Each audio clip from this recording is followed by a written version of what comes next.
Hey friends, thanks for joining me today. I am Ellen, your Cary Realtor, and today we're talking about the home inspection for sellers. Do you need a pre-listing inspection before you sell your home? That's what we're talking about today. Stick around, you don't want to miss it.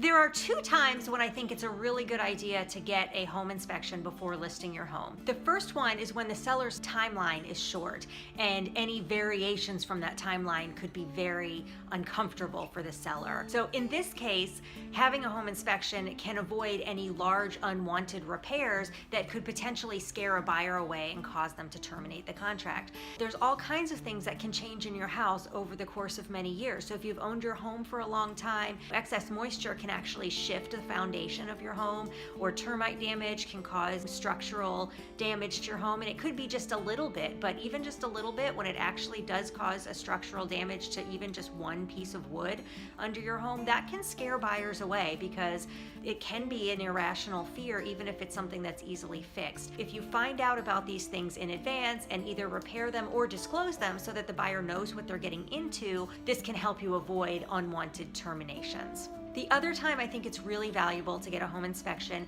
is if you are in a market in which you expect to get multiple offers. And when I say that, I mean you should check in the MLS. Realtors will put in there if the transaction closed and had multiple offers, so you can tell. If your neighborhood or your price point or your location very frequently has multiple offers on homes for sale, certainly you would want to prepare your home accordingly and market it really well in order to be able to get those multiple offers. Having had the home inspection can really help buyers feel some kind of safety when making those offers. And let me explain why.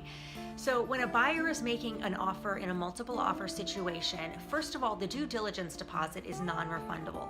And that can be really, really scary for a buyer when they don't know if there's anything wrong with the house. There could be a repair that could cost, $30,000, $40,000, $50,000 to fix.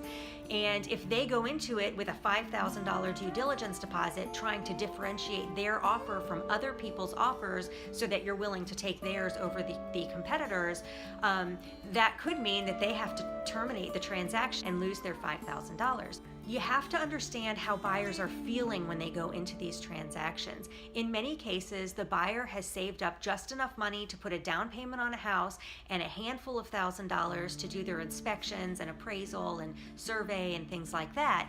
And so losing $5,000 like that could mean that they're no longer looking for a house and they have to wait a year until they save up some more money. So that's a really, really big deal, and it scares buyers away from making better offers. If you have an inspection done on your property and the buyer has some kind of security that there's nothing wrong with the house, or at least nothing major wrong with the house, they are going to be much more comfortable making higher offers and making higher offers for the due diligence deposit, which benefits you as the seller. A home inspection generally costs between $300 and $500. In the multiple offer scenario, I can definitely see how you would make your money back fivefold by doing a home inspection. That is very possible. But when you're not dealing with multiple offers, you're not necessarily going to make your money back, but it does offer a lot of peace of mind and make the transaction run more smoothly. I hope that was helpful. If you want to see other videos like this, don't forget to like and subscribe, and I'll meet you back here next week.